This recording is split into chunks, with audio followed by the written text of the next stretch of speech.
My daughter took my villa and gave it to her husband's family, saying, "Now it's theirs. You're not allowed to come here."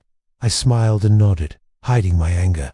But when they came to move in, I prepared a surprise for them that they would never forget. They were shocked by what they saw.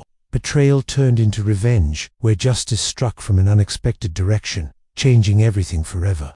Before we continue, please subscribe to the channel and let us know where you are listening. In the comments, I slammed the car door and grabbed my weekend bag, already picturing the quiet hours ahead by the lake. 3 days of peace at my villa, exactly what I needed after another exhausting week of managing the San Diego properties.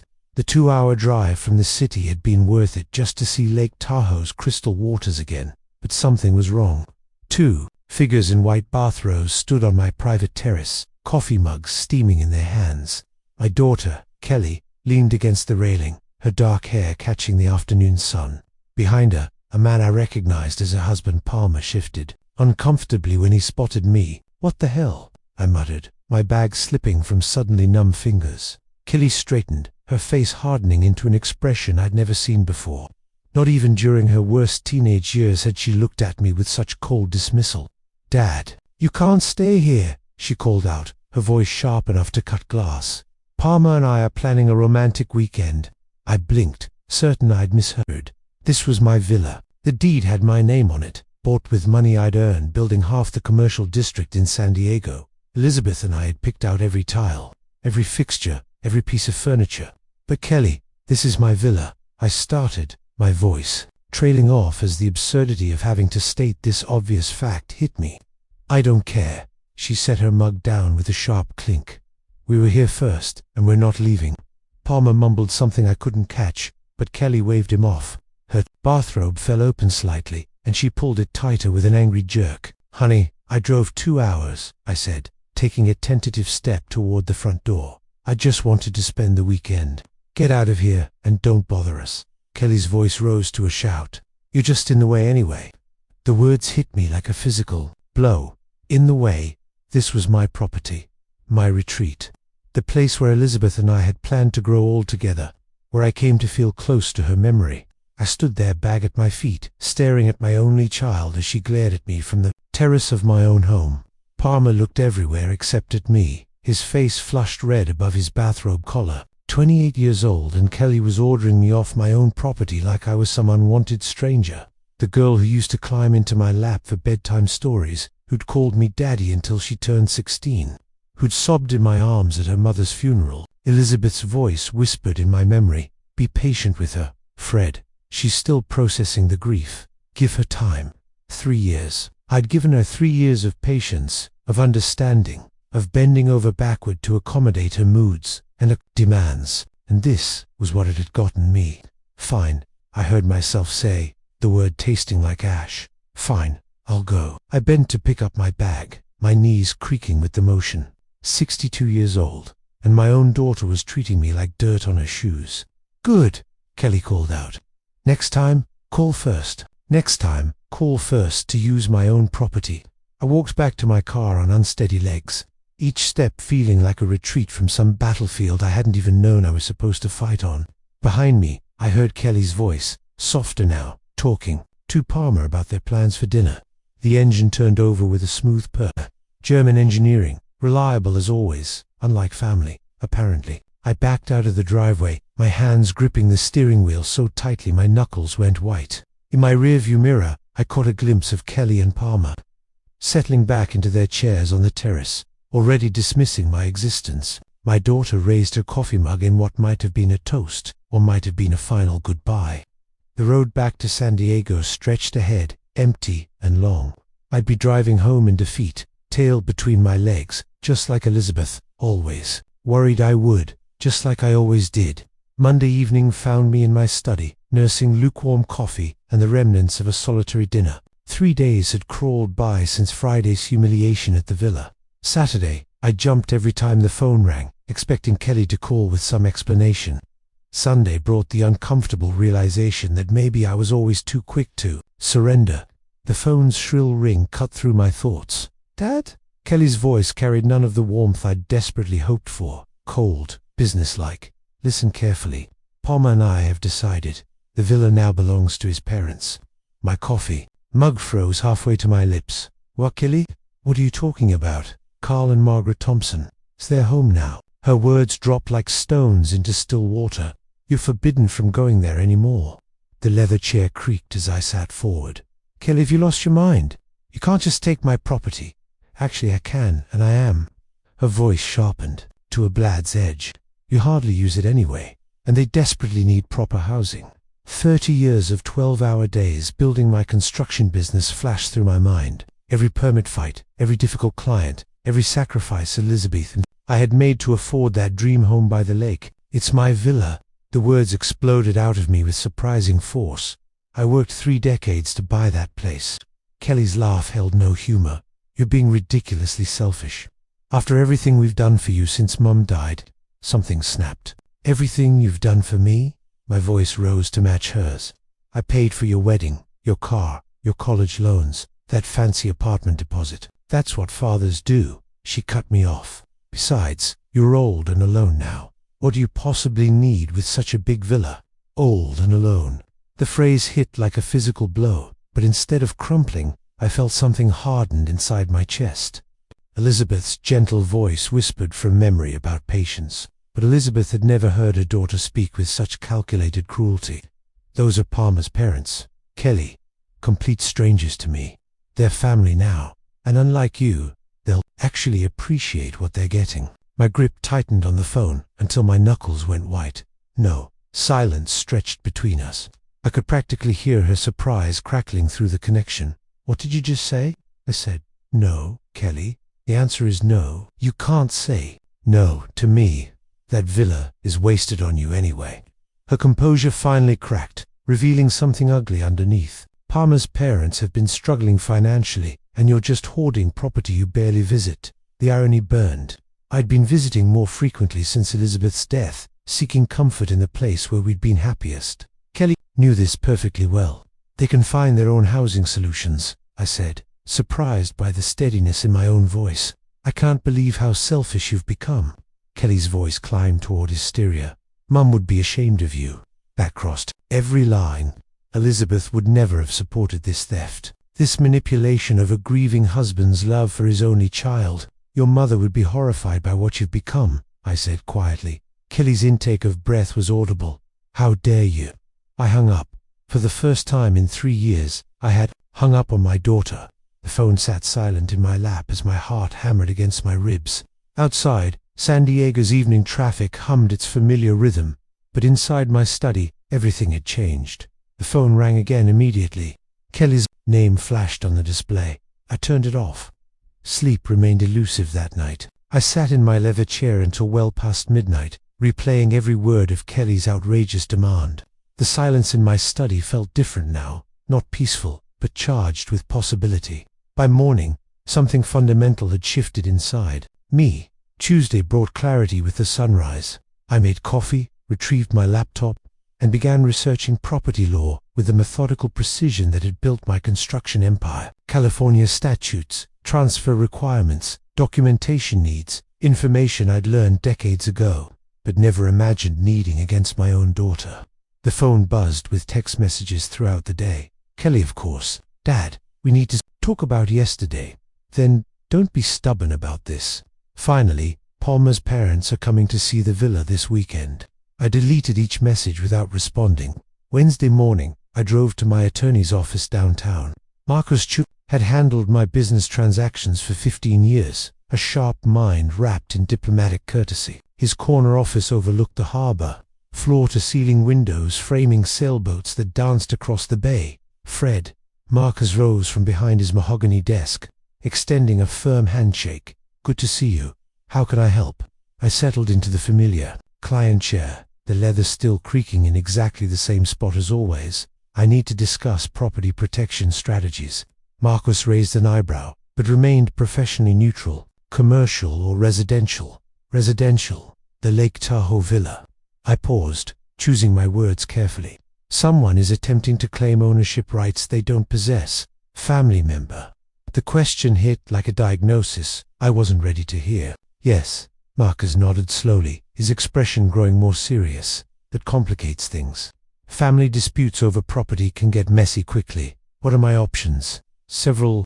Marcus pulled out a legal pad, his pen already moving. First, we ensure your ownership documentation is ironclad. Second, we can establish additional protective measures. Trusts, LLC structures, whatever makes sense for your situation. How quickly? Depends on complexity. Basic documentation review. A few days, more sophisticated protection. 2 to 3 weeks. I thought about Kelly's text message. Palmer's parents coming this weekend. I may not have that long. Marcus set down his pen, studying my face with the intensity that made him excellent at reading clients and juries alike. Fred, is someone trying to force you off your own property? The question hung between us like an accusation. When I nodded, Marcus' professional demeanor hardened into something more personal. Then we start immediately. I'll need copies of all deeds, transfer documents, anything related to the property's ownership history. I can have everything to you by tomorrow morning. Marcus made another note.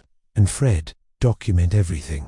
Conversations, threats, attempts at coercion. Contemporary records matter in these situations. Threats, coercion, that legal terms for what my daughter had tried to do to me. The elevator descended toward the parking garage, each floor marking my distance from the life I'd known just days ago. At the lobby level, my reflection caught in the polished steel doors. A man who looked older than his 62 years, but with something new in his eyes. Determination. My phone rang as I reached the car. Kelly again. This time I answered. Finally, her voice carried the sharp edge of someone accustomed to getting her way. We need to resolve this childish nonsense.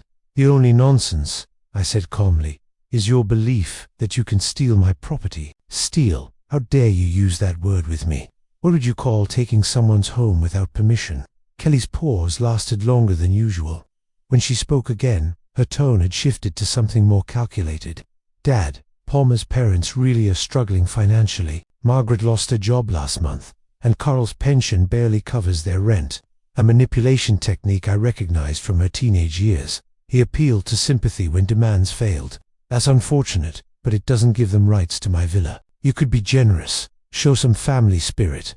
Like the family spirit he showed me Friday at the villa. Another pause. That was we were surprised to see you there at my own property. You should have called first. The circular logic was dizzying. Kelly, I'm not giving anyone my villa. That's final.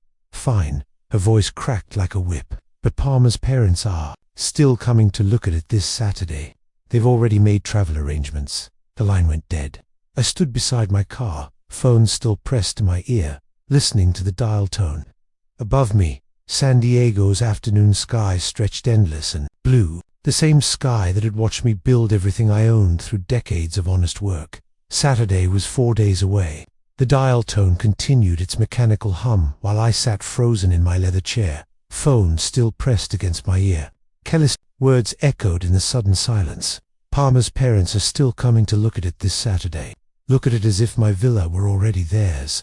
Slowly, I lowered the phone and set it on the side table next to my forgotten coffee mug. The liquid had gone cold hours ago, a thin film forming across its dark surface. Outside San Diego's evening traffic provided it its familiar soundtrack. But inside my study, everything felt different. How long had this been happening? When exactly? Had I stopped being Kelly's father and become her personal bank account? The memories came flooding back with painful clarity. Kelly's wedding 2 years ago.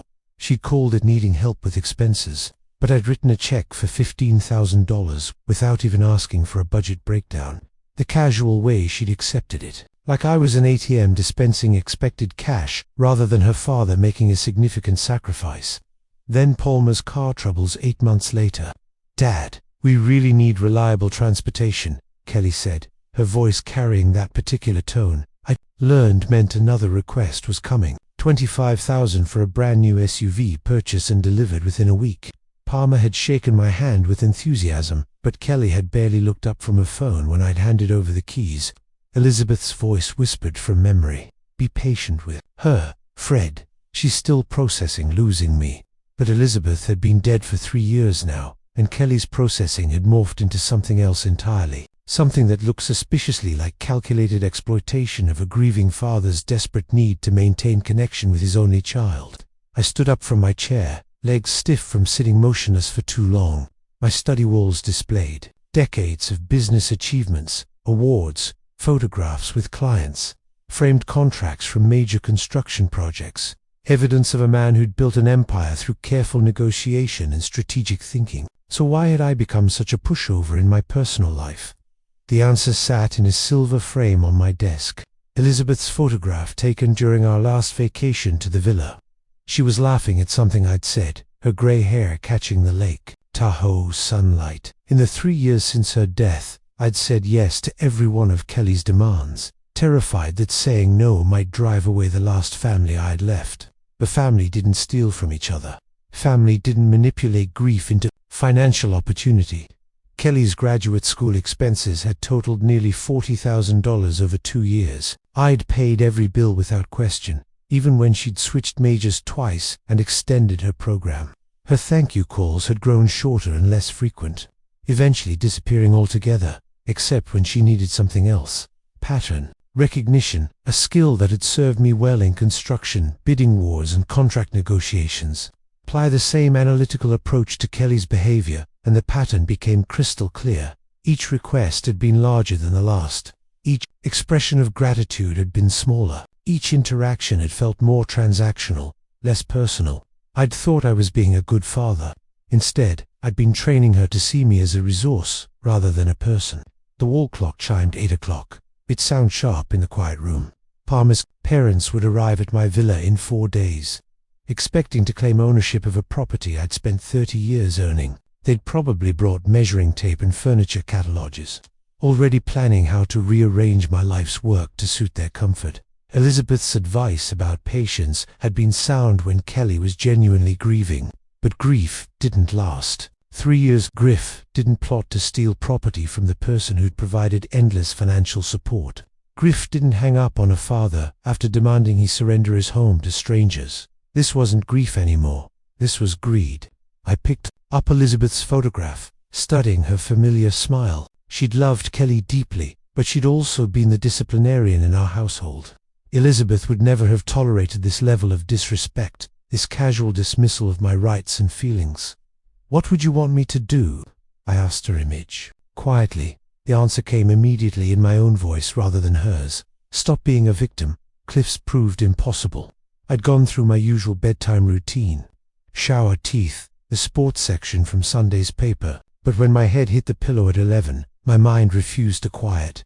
Instead of sheep, I found myself counting days. Monday, April 28th, Tuesday the 29th, Wednesday, Thursday, Friday, Saturday, Sunday, May 4th.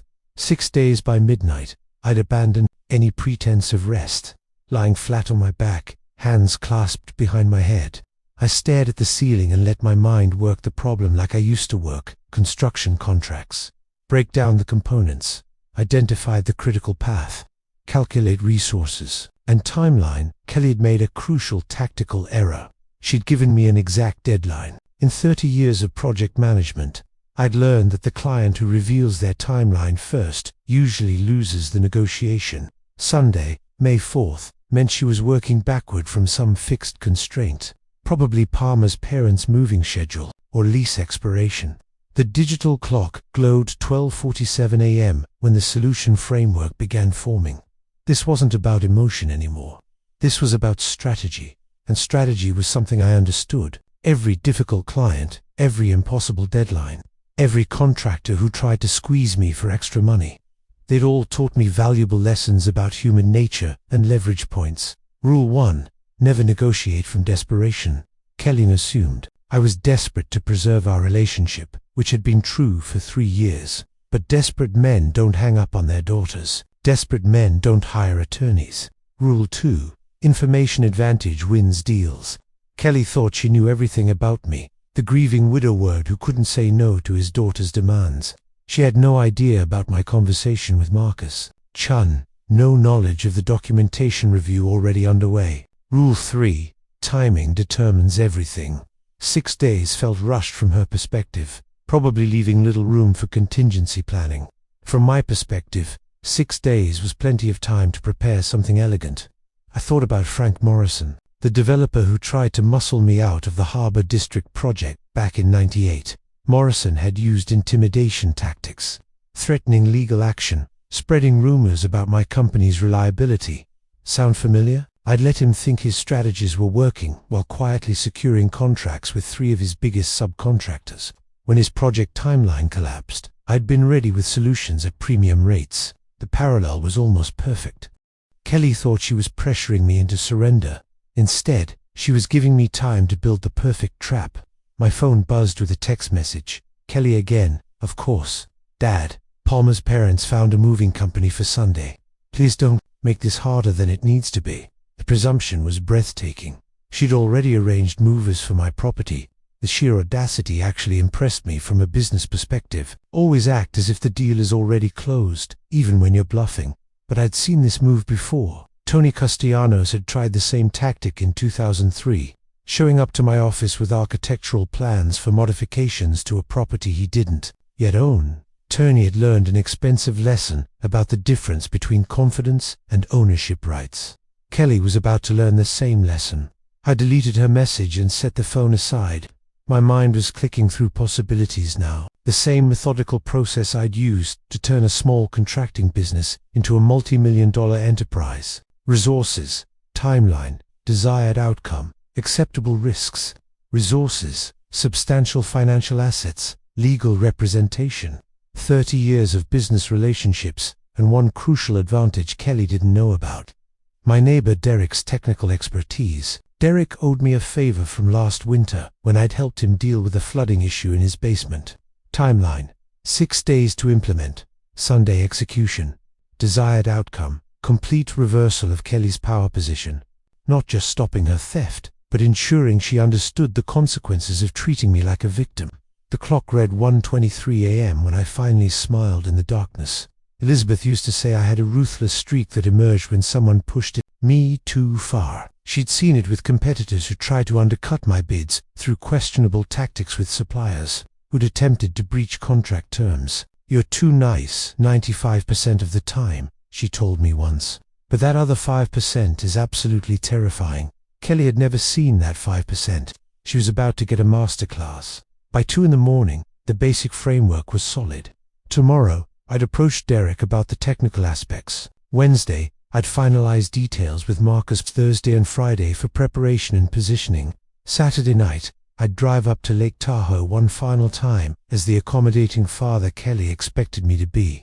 Sunday morning would bring a very different Fred Martinez to the villa, one she'd never met before. Tuesday morning brought the clarity that only decisive action can provide. I woke at 7 feeling more energized than I had in months. Showered, made coffee, and walked over to Derek's house at exactly 9 o'clock. My neighbor answered the door in his usual work-from-home uniform, faded jeans, and a Silicon Valley startup t-shirt. Behind wire-rimmed glasses, his eyes held the slightly unfocused look of someone who'd been staring at code for hours. "Fred, everything okay?" Derek stepped aside, gesturing me into his home office, where 3 monitors displayed lines of programming text. "Actually, I need your help with a creative technical project." I settled into the chair beside his desk, noting the impressive array of gadgets and cables that filled every surface. Derek's eyebrows lifted with immediate interest. "What kind of project? You've definitely got my attention." "Home automation, something involving motion sensors, voice assistants, maybe some lighting effects." I paused, watching his reaction. A surprise for some unexpected guests. "Ooh, this sounds fascinating." Derek swiveled his chair to face me fully, like a haunted house setup. Smart home integration with theatrical elements. Close enough. Exactly. The kind of thing that would really make an impression. Derek's grin was infectious. "Fred, this sounds like something from a horror movie. When do we start?" 2 hours later, we were loading Derek's SUV with enough technology to outfit a small research facility. Motion detectors, programmable LED light strips, wireless speakers, hidden cameras, water flow controllers, and a tablet loaded with home automation software. The drive to Lake Tahoe flew by as Derek explained the possibilities. We can program cascading responses. Motion triggers lights. Lights trigger voice responses. Voice responses trigger water systems. The whole house becomes an interactive experience. How sophisticated can we make it? Sky's the limit. I'm thinking motion sensors in every room.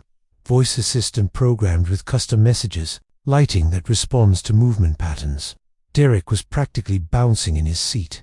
We could even add facial recognition if you want to target specific guests. Interesting. Let's start with the basics and see how much time we have. We reached the villa just after noon. Derek whistled appreciatively as we pulled into the driveway. Beautiful place. Fred, your mysterious guests are going to get quite a welcome. The installation process revealed Derek's true expertise. Within minutes, he'd mapped out sensor placement throughout the villa, identified optimal camera angles, and begun programming the tablet that would control everything. Motion detector here in the entryway, he explained, mounting a device. No, larger than a smoke alarm. The moment someone walks in, it triggers the living room lights to start this strobing pattern while the voice assistant announces, "You are not the owners of this house. Leave immediately." And if they don't leave, Derek's eyes gleamed. Phase 2 motion in the living room triggers every faucet and shower in the house to turn on full blast. Plus, the voice messages get more emphatic. We worked steadily through the afternoon. Derek ran cables behind baseboards, programmed response sequences, and tested each component with the precision of someone who genuinely loved technical challenges. I assisted where I could, amazed by the sophistication of what we were creating. The beauty of this system, Derek said, adjusting a hidden camera behind a bookshelf, is that it's completely legal. Motion-activated lighting, voice assistants, automated water systems, all standard smart home features, just creatively programmed. By 3 o'clock, every room contained at least 2 motion sensors connected to lighting effects that would strobe and flash in patterns Derek described as deeply unsettling.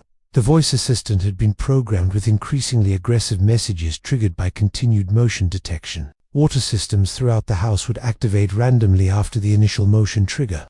"Let's test it," Derek suggested. Tablet in hand, walk into the living room. I stepped through the entryway. Immediately, lights began flashing in, a disorienting pattern while the voice assistant proclaimed, "This property belongs to Fred Martinez. You are trespassing. Leave now." Derek appeared beside me, grinning broadly. "Keep moving around." After 30 seconds of continued motion, every light in the house began strobing, while the voice changed to, "Warning. Security system activated. Authorities have been notified. Vacate immediately." The sound of rushing water echoed from the kitchen and bathrooms as faucets turned on automatically. "Brilliant," I said, genuinely impressed. "Absolutely brilliant." Derek shut down the test sequence, looking enormously pleased with himself. His system has battery backup, so they can't just flip the main breaker, and everything's controlled remotely through your phone. You can monitor the cameras, adjust settings, even activate manual overrides. As we packed up our tools, Derek's curiosity finally got the better of him. "So, when exactly are these mysterious guests arriving?" "Sunday morning, and they're really not expecting this." I thought about Kelly's text message arranging movers for my property. "Let's just say they're planning to make themselves very comfortable in my home." Derek's laughter echoed across the empty villa. "Well, they're definitely going to get a warm welcome." Wednesday morning brought Derek to my door at 8:30, arms full of equipment I hadn't seen the day before. His eyes sparkled with the fervor of someone who'd spent the night dreaming up improvements to an already impressive system. "I had some ideas," he announced, hefting a compact projector and speaker array. "What if they tried to shut off the main power?" Good question. One I'd been mulling over during my own restless night. "What do you suggest?" "Industrial batteries hidden in the basement, and enough juice to run everything for a week." Derek's grin was infectious. Plus I brought projectors for wall effects, dancing shadows, moving figures. This is going to be legendary. The drive to Lake Tahoe passed quickly as Derek outlined his enhancements. Motion-triggered projections of ghostly silhouettes, sound systems that would whisper from hidden speakers throughout the house, backup power supplies that would make the villa virtually impossible to shut down.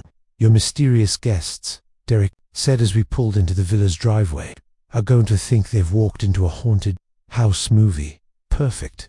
We worked with focused intensity throughout the morning. Derek installed projectors in the main rooms, programming them to cast moving shadows across walls and ceilings. The effect, even in daylight, was genuinely unsettling. Dark figures that seemed to pace behind the furniture, shapes that flickered just beyond peripheral vision. The beauty of this setup, Derek explained, while calibrating a wall-mounted unit, is psychological impact. The human brain tries to find patterns in random stimuli. These projections will make them see things that aren't really there. Meanwhile, I focused on the audio enhancement. Derek had brought professional-grade speakers, barely larger than smoke detectors, which he positioned throughout every room. The sound library he'd assembled was impressively disturbing. Footsteps in empty hallways, whispered voices, creaking floorboards, wind that seemed to blow through closed windows.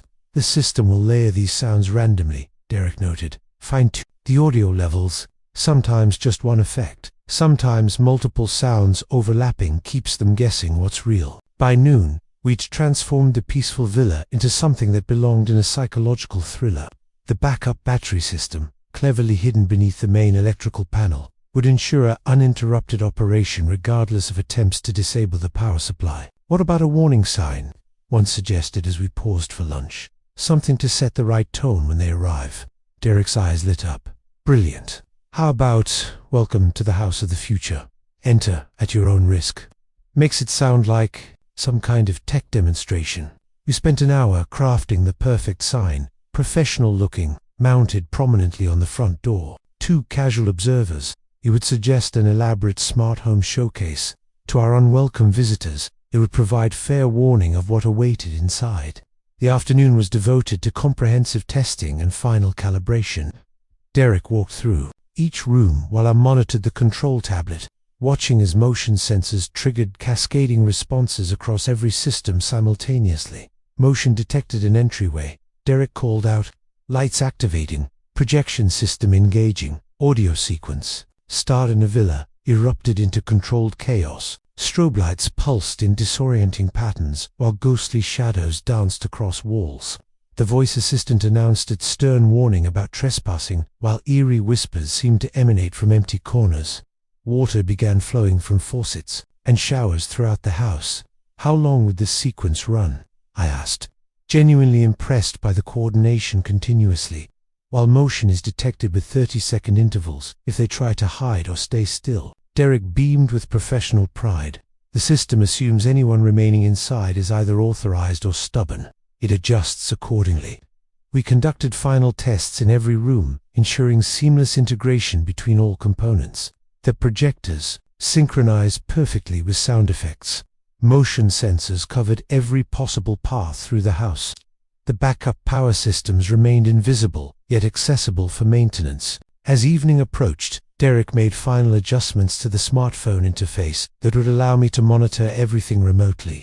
Live camera feeds, system status updates, manual override controls, complete operational command from anywhere. With internet access, this is honestly the most sophisticated home automation project I've ever worked on, Derek said, packing his tools with obvious reluctance to leave his masterpiece.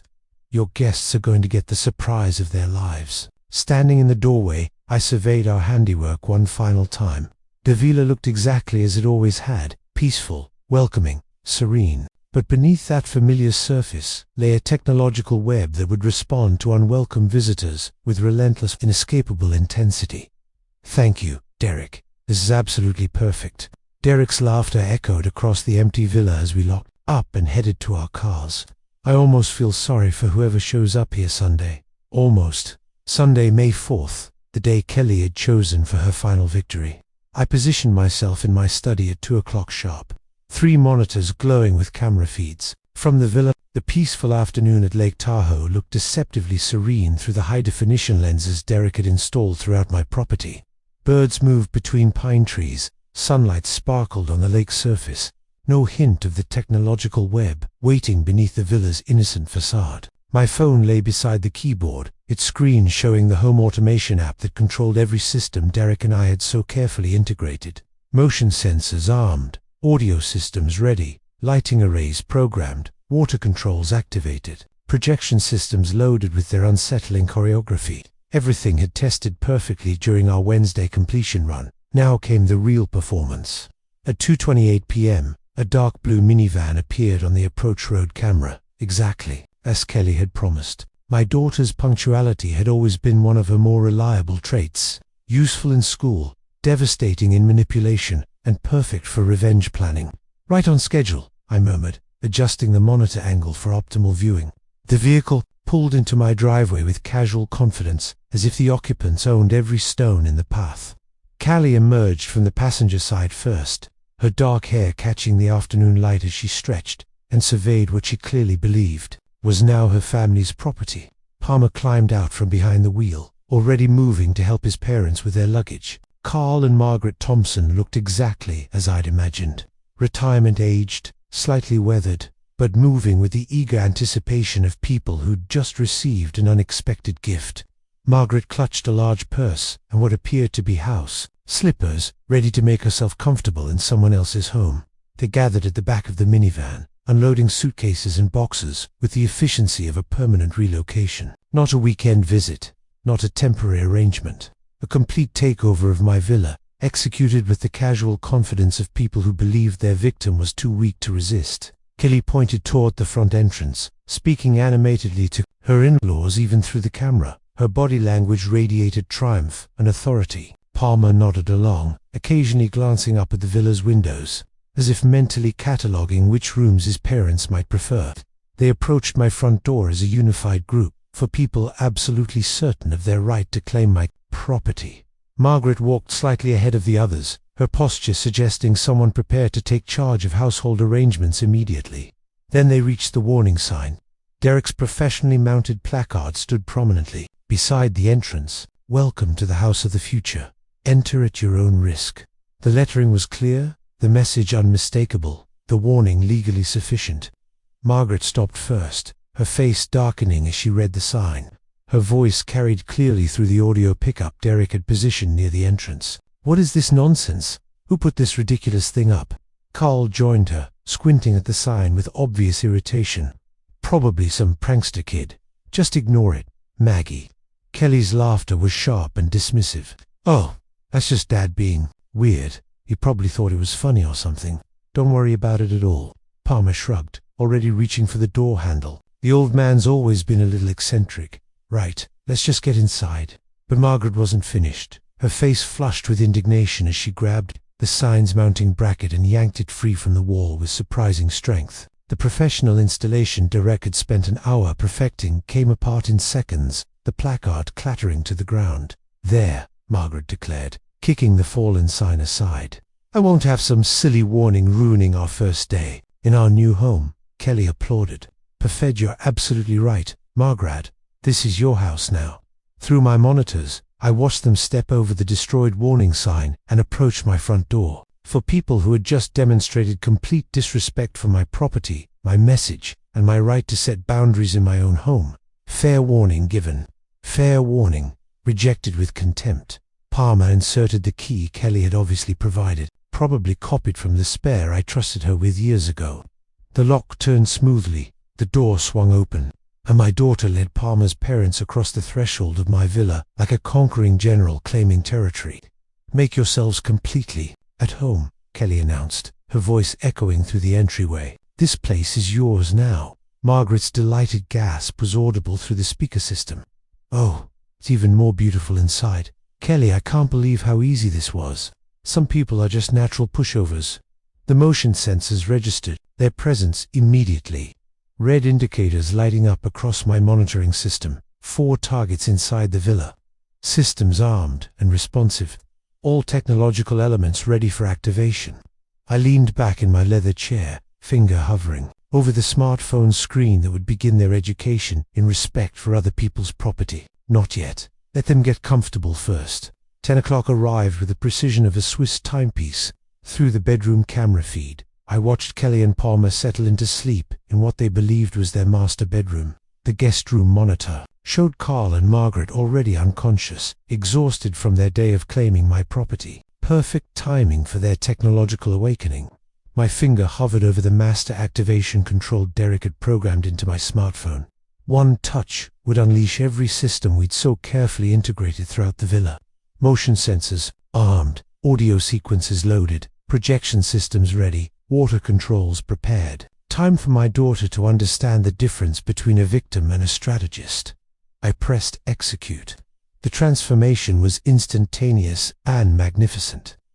Every light in the villa began strobing in coordinated patterns, rapid flashes of red, blue, and white that turned the peaceful bedrooms into disorienting disco environments. Simultaneously, water erupted from every facet, every shower, creating a thunderous symphony of rushing liquid throughout the house.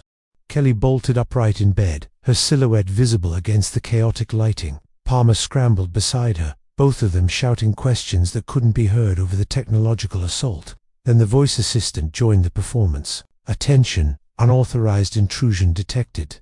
The announcement boomed from hidden speakers throughout the villa. "You are not the owners of this house. Leave the premises immediately." Through the guest room camera, I watched Carl and Margaret stumble from their bed in terror. Margaret's scream was clearly audible through the audio feed as dancing shadows began projecting across the walls, ghostly figures that seemed to gesture and move with supernatural purpose. "Carl, do something!" Margaret's voice cracked with panic. "I don't understand what's happening," Carl replied, his words barely audible over the rushing water and strobing lights. The beauty of Derek's programming became apparent as the systems cascaded in perfect coordination, and motion sensors detected their frantic movement between rooms, triggering additional audio warnings and intensifying the visual effects. The more they ran, the more aggressive the house became. Kelly appeared in the hallway camera feed, her hair disheveled, her confident demeanor completely shattered. "This is impossible. Houses don't do this." Palmer stumbled behind her, trying to reach what he thought was the main electrical panel. "Where's the breaker box? We need to shut this off." But Derek's backup systems were performing flawlessly, even if they found the electrical panel. The battery systems would maintain operation for days. The villa had become technologically autonomous, responsive only to my remote commands. "Warning, security protocols activated." The voice assistant announced again, "Unauthorized occupants will be removed." Margay appeared in the living room camera, her face twisted with terror as projector-generated shadows danced around her. "This place is haunted. We have to leave." The door-locking sequence activated as Palmer reached the front entrance. Derek had programmed a 30-second delay, not long enough to trap them, but sufficient to create claustrophobic panic. Palmer yanked at the handle frantically. The doors won't open. What kind of system is this?" Through my monitors, I watched 4 people who had confidently invaded my property, now reduced to terrified, confused victims of technology they couldn't understand or control. Kelly, who had dismissed me as weak and accommodating, stumbled through strobing lights while invisible speakers whispered around her. Palmer, who had planned to solve his parents' problems with my villa, couldn't even solve the mystery of a smart lock. The projection systems reached their programmed peak, filling every wall with moving figures that seemed to watch and follow their panicked movements. Combined with the surround sound effects, footsteps, creaking, wind that seemed to blow through closed windows, the villa had become a technological haunted house. Carl collapsed into a chair, his face pale in the flashing lights. "We need to get out of here right now." "I'm trying," Palmer shouted back, still struggling with the door controls. Exactly 6 hours after activation began, the automated sequence reached its crescendo. Every system operated simultaneously. Lights, water, sound, projections, and voice warnings, creating a sensory overload designed to overwhelm any rational thought process. Callie stood in the center of the living room, turning in circles as shadows danced around her, and water rushed from unseen sources. The confident woman, who had ordered me off my own property, now looked like a lost child in a technological nightmare. Dawn light began filtering through the windows as the door locks finally disengaged. Palmer yanked the entrance open, and all 4 of them stumbled toward the exit in complete psychological defeat. My phone began ringing as they reached their minivan. Kelly's name appeared on the display. The phone rang at exactly 7:30, cutting through the peaceful morning silence of my study. Kelly's name glowed on the display, and I allowed myself a small smile before answering with carefully measured concern. "Kelly, good morning, sweetheart. How's your night at the villa?" Her response shattered the morning calm like breaking glass. "What did you do? You sick, twisted old man?" Her voice crackled with hysteria and exhaustion. Margaret and Carl are traumatized. They're barely coherent. I adjusted my tone to express gentle confusion. "Kelly, what are you talking about? What happened up there? Don't you dare play innocent with me." Each word trembled with rage. The house went completely insane. Lights flashing everywhere, water pouring from every facet, voices screaming at us to leave. "Fascinating," Derek's coordination had worked even better than anticipated. That sounds absolutely terrifying, I replied, allowing genuine concern to creep into my voice. Did you call someone for help? We called the police. Kelly's voice cracked. They came out at 6 this morning, searched everything, found nothing. Ronnie said it was probably just some kind of technical malfunction. Perfect. The beauty of smart home technology. Completely legal. Utterly deniable. Well, that's a relief, I said reasonably. At least you know there wasn't any real danger. Real danger. Kelly's scream was so loud I had to hold the phone away from my ear. We didn't sleep for 8 hours. Car collapsed twice. Margaret won't stop crying. I made sympathetic clicking sounds. I'm so sorry you had such a frightening experience. These modern electronic systems can be very unpredictable.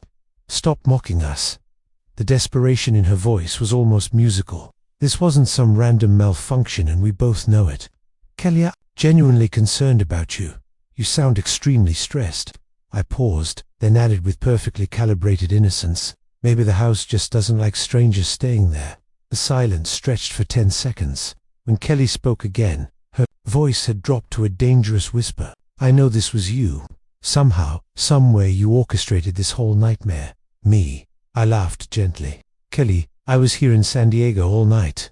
How could I possibly control systems at the villa from 200 miles away? You're some kind of tech genius. Now, is that it? Actually, Durrett was the tech genius, but I saw no reason to enlighten her about my collaborative advantages. Sweetheart, I can barely operate my television remote. You know that. Kelly's breathing grew ragged as she grappled with the impossibilities of proving her suspicions. The police said everything appeared to be functioning normally when they arrived. There you go. Must have been a power surge or something. A power surge that lasted 8 hours that created voices and moving shadows. I allowed a note of gentle concern to enter my voice. Kelly, are you sure you didn't imagine some of these things? Stress can cause hallucinations. You know, hallucinations. The word exploded from her throat. 4 people had the same hallucinations simultaneously. Group hysteria is a documented psychological phenomenon. Kelly's strangled sob was clearly audible through the connection. For 3 years, I'd been the one making desperate phone calls, begging for understanding, receiving dismissive responses. The symmetry was deeply satisfying. We're never coming back, she declared, trying to inject strength into her shaking voice. Never. The villa is yours. We don't want anything to do with that cursed place.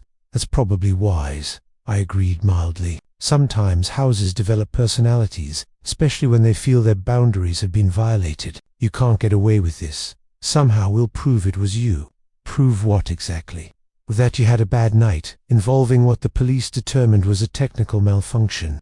Kelly's silence stretched long enough that I wondered if the call had dropped. When she finally spoke, her voice carried the hollow quality of complete defeat. I underestimated you. You underestimated a lot of things, Kelly. This isn't over. Actually, I said quietly, I think it is. You got exactly what you asked for. A night in my villa. I hope the experience was educational. The line went dead. I sat back in my leather chair, setting the phone gently on my desk, beside the still glowing monitors that showed the empty villa. 8 years of construction experience had taught me that the most elegant solutions were often the simplest ones. Kelly had wanted to take my property through psychological manipulation and emotional terrorism. I'd simply returned the favor using superior technology and strategic patience. The phone began ringing again almost immediately. Kelly's name on the display. I turned it off. Tuesday morning brought confirmation of my strategic predictions. Through the villa's camera system, I watched Palmer's rental truck pull into the driveway at 10 o'clock sharp, loaded with locksmith equipment and a confident expression that wouldn't last long. From my study in San Diego, I observed him approach the front door with professional tools, clearly believing that changing a few locks would solve their villa problem. The locksmith Palmer had hired looked skeptical even before examining Derek's integrated security system. Within 30 minutes, both men stood scratching their heads in obvious confusion. These aren't regular locks, sir. The locksmith's voice carried clearly through the audio pickup. They're integrated smarter-home systems, biometric scanners, wireless connectivity, backup power supplies. Palmer's face darkened as he studied. The sophisticated hardware. Can't you just replace them anyway? Not without reprogramming the entire security network. The locksmith packed his tools with the efficiency of someone eager to leave. That's way beyond my scope. You'd need a tech specialist who understands home automation systems. And Derek Collins was the only such specialist within 200 miles who had intimate knowledge of this particular installation. I made a mental note to thank him again for his thorough work. Palmer stood alone in my villa's entryway. After the locksmith drove away, his shoulders sagging with the weight of tactical defeat. Through the camera, I watched him kick futilely at the doorframe before returning to his truck for the long drive back to San Diego. The rest of my Tuesday passed in pleasant anticipation. Kelly would receive Palmer's failure report around 4 o'clock. By evening, desperation would drive them to my doorstep for a final confrontation. 30 years of managing construction projects had taught me to recognize when opponents realized they were outmaneuvered. 8 o'clock brought the sound of car doors slamming in my driveway. Through the window, I observed Kelly and Palmer approaching my front door with the aggressive posture of people who had exhausted rational options. Kelly's first knock rattled the doorframe. "Open up, we need to talk." I opened the door calmly, noting Kelly's flushed face and Palmer's clenched fists. "Good evening. How was your day?" Cardienison act. Kelly pushed past me into my entryway. "Palmer couldn't change the locks because you've turned the villa into some kind of high-tech fortress. Smart home security is becoming quite popular," I observed mildly. "Very effective against unauthorized access." Palmer stepped closer, trying to use his height for intimidation. "Either you stop this ridiculous game and give us the villa, or forget you have a daughter." Is that supposed to be a threat or a promise? Kelly's eyes blazed with fury. "We'll find a way to prove your guilt in court. We'll sue you for harassment, for emotional distress, for everything. Based on what evidence? A police report that found no illegal activity? You know what you did?" Kelly's voice cracked with frustration. "Somehow you orchestrated that whole nightmare, and we'll prove it." I leaned against my doorframe, completely relaxed. "Prove that you experienced what the police determined was a technical malfunction. Good luck with that." Palmer tried a different approach. "Look, Fred, be reasonable. You're old and alone. What do you really need with such a big villa?" The exact words Kelly had used during our phone confrontation. They really had no original material. The interest in perspective from people who tried to steal my property without permission. Kelly's control finally snapped completely. "Fine. You want to play? Hard ball. You'll never see any grandchildren. When I have kids, they'll never know their grandfather existed. You'll die alone and forgotten, just like Mum." The cruelty of invoking Elizabeth's memory should have wounded me. 3 years ago, it would have sent me into tearful apologies and desperate bargaining. Now, it simply confirmed what I'd already concluded about my daughter's character. "The same way you forgot to ask permission before giving away my villa. This isn't over." Kelly's voice rose to a shriek. "We'll destroy you. We'll ruin your reputation, turn everyone against you. By the time we're finished, you'll wish you'd just given us the villa." Palmer nodded aggressively. "She's right. We have friends, connections. We'll make your life miserable." I studied their faces with clinical detachment. Cliff, the daughter I'd raised and sacrificed for, now promising to destroy me for refusing to surrender my life's work. Palmer, the son-in-law I'd welcomed into the family, threatening social warfare because his parents couldn't steal my home. "Are you quite finished?" Cliff stepped closer, her face twisted with malice. "We're just getting started. You have no idea what we're capable of." Actually, I had a very clear idea. Their capabilities extended to psychological manipulation, theft attempts, and vicious personal attacks. But they'd already deployed every weapon in their arsenal, and I remained standing. More importantly, they just provided all the justification I needed for the final solution I'd been contemplating since yesterday's phone call. "Well," I said quietly, "I suppose we'll see who's more capable." Something in my tone made Palmer step backward. Kellen hesitated, perhaps recognizing that her threats had achieved something she hadn't intended. "We're leaving," she announced, trying to regain control of the situation. "But this conversation isn't over." "Actually," I replied, watching them retreat toward their car, "I think it is." I closed the door and walked back to my study, where Elizabeth's photograph waited. On my desk, tomorrow I'd make some phone calls. Marcus Chun first, then a few other professional contacts. Kelly thought she understood warfare. She was about to learn the difference between tactics and strategy. Wednesday morning brought the moment I'd been orchestrating since Kelly's first phone call. At 10 o'clock, I sat in Bradley Walsh's conference room, watching my daughter and her accomplices file through the door. with the aggressive confidence of people who believed they held winning cards. Bradley, my notary for 15 years, had prepared everything according to my Tuesday night instructions. Legal documents lay spread across the polished table like evidence in a trial, which in many ways this was. Callie took the chair directly across from me, her jaws set with determination. "All right, Dad, we're here to resolve this villa situation once and for all." Palmer positioned himself beside her, arms crossed in what he probably thought was an intimidating pose. Carl and Margaret Thompson settled into chairs along the wall, their expressions mixing hope with lingering trauma from Sunday's technological experience. "I appreciate everyone coming," I said calmly. "Bradley has some important information to share." Kelly's eyes narrowed. "Cut the formalities. We want the villa transferred to Palmer's parents immediately. No more games, no more delays." "Actually," I replied, "I'm afraid that's impossible." Palmer leaned forward aggressively. "Nothing's impossible if you just sign the papers. We've been patient long enough. You misunderstand." I gestured to Bradley, who cleared his throat with professional precision. "I no longer own the villa." The silence stretched for 10 seconds. Kelly's face began changing color. "What exactly does that mean?" Palmer demanded. Bradley opened the top folder on his desk. "Mr. Martinez transferred ownership of the Lake Tahoe property to the Second Chance Foundation for Homeless Assistance. The transfer was completed Monday morning and is completely legal." Kelly's voice cracked like breaking glass. "That's impossible. You had no right." "I had every right to transfer property I owned," I said quietly. "Everything is legally documented and irreversible." Palmer's confident posture collapsed. "But we had an agreement." Kelly said the villa was ours. Bradley's professional tone never wavered. "Mr. Martinez can only transfer property he actually owns. The foundation owns the villa now." Kelly shot too, her feet, her chair scraping against the floor. "You can't do this to us. We need that villa." "You tried to steal it," I observed. This seemed like a more appropriate solution. Margaret Thompson's voice wavered with confusion.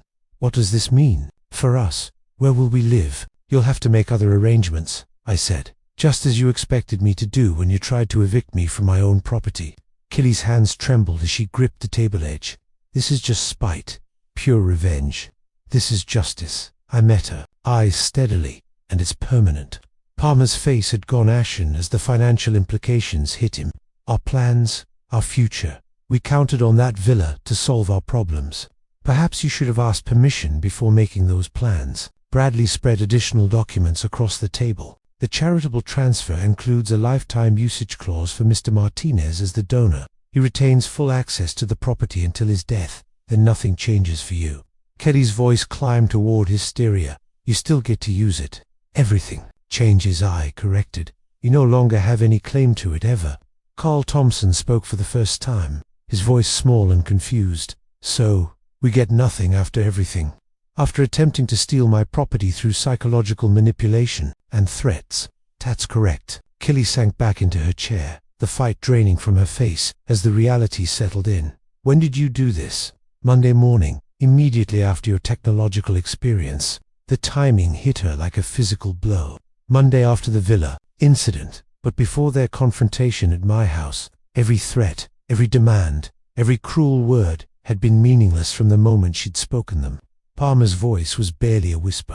"You were always planning this. I was always planning to protect my property from people who thought they could take it through manipulation and intimidation." Kelly stared at the legal documents as though they might dissolve under her gaze. "The charity thing. That's just a trick, right? Some way to maintain control." Bradley answered before I could. "The Second Chance Foundation is a legitimate charitable organization. The transfer is genuine and irrevocable." "So, you win," Palmer said bitterly. "Is that what you wanted to hear?" "I wanted to hear nothing from any of you, but since you insisted on this conflict, yes, I win." Kelly's composure finally cracked completely. "You've destroyed our future. Palmer's parents have nowhere to go. They can go anywhere except my villa." Margaret Thompson began crying quietly. Cara patted her shoulder with the helpless gestures of a man who'd never understood how they'd arrived at this moment. Ketty stood on unsteady legs, her confident aggression replaced by hollow defeat. "Come on, there's nothing left to discuss." As they filed toward the door, I called out one final observation. "Kelly." She turned back, her face a mask of exhaustion and rage. Next time you try to manipulate someone, remember that business experience beats emotional terrorism. Every time the door closed behind them with a soft click.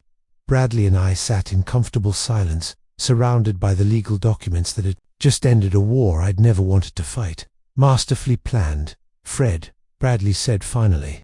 30 years of construction contracts taught me to always have an exit strategy. I gathered my copies of the documents and walked toward the door. Time to drive up to Lake Tahoe and enjoy my villa in complete peace.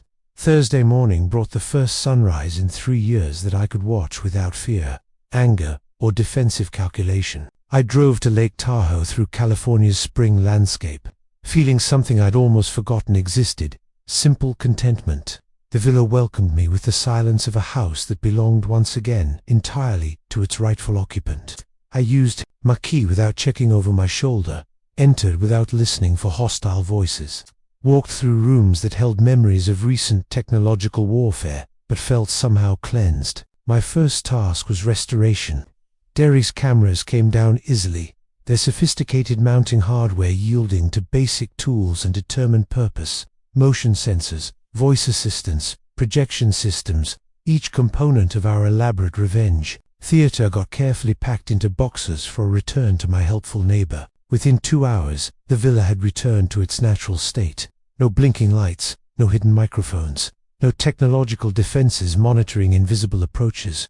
Just a house by a lake owned by a charitable foundation occupied by a man who no longer needed to protect himself from his own family.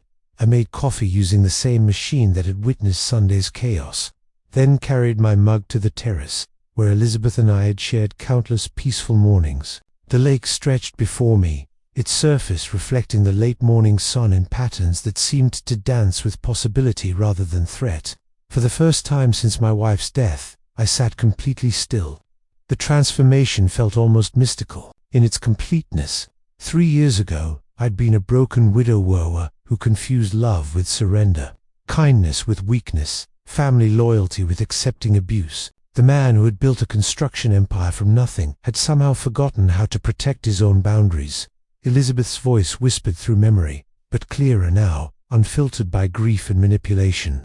"Be patient with Kelly," she'd said. She's processing her loss. But Elizabeth had never meant for patience to become permanent victor. She'd never suggested that love required accepting theft, manipulation, and psychological terrorism. The woman who'd married a determined businessman wouldn't have wanted him to become a doormat, even for their daughter. "Kindness without self-respect isn't kindness," I said aloud to the empty terrace. "It's just weakness disguised as virtue." The mountain peaks surrounding the lake seemed to nod agreement. Nature itself demonstrated boundaries. Waters stayed within its shores. Mountains maintained their foundations. Seasons changed according to their own rhythms, regardless of human demands. Kelly had spent 3 years testing my boundaries, discovering they could be moved, dissolved, ignored entirely. Each successful manipulation had taught her that love meant capitulation, that family ties guaranteed unlimited access to everything I owned or earned. I taught her that lesson through my own behavior. Every check I'd written, every demand I'd accepted, every time I'd chosen temporary peace over lasting respect. The technological revenge had been satisfying, but ultimately unnecessary. The real victory was simpler and more permanent. Learning to say no. Learning that protecting myself wasn't cruelty, but health. Learning that some relationships cannot survive the introduction of genuine boundaries. My phone had remained silent for 24 hours. No frantic calls from Kelly, no threats from Palmer, no desperate attempts to find loopholes in the charitable transfer that finally understood what I discovered in Bradley's office. The war was over, and they had lost completely. But more important than their defeat was my recovery. The grieving widower who had mistaken exploitation for love was gone. In his place sat a man who remembered his own worth, who understood that genuine kindness required strength, not weakness. Elizabeth would have been proud, not of the revenge perhaps, but of the self-respect of the man who had rediscovered that protecting himself was an act of love. Love for her memory, love for his own dignity, love for the possibility that relationships, built on mutual respect, might still exist somewhere in his future. The afternoon sun warmed my face as I finished my coffee and considered the strange mathematics of family. Kelly had calculated that emotional manipulation plus financial pressure would equal permanent access to my assets. She'd never considered that trauma plus time plus strategic thinking might equal a father who finally learned to protect himself. Lake Tahoe's eternal calm reflected a truth I was finally ready to accept. Some battles end not with reconciliation, but with the understanding that peace requires distance. Some love expresses itself through boundaries rather than surrender. For the first time in 3 years, I felt like myself again. If you like this story, please like this video, subscribe to the channel, and share your impressions of this story in the comments. To listen to the next story, click on the box on the left. Thank you for watching. Thank you, family.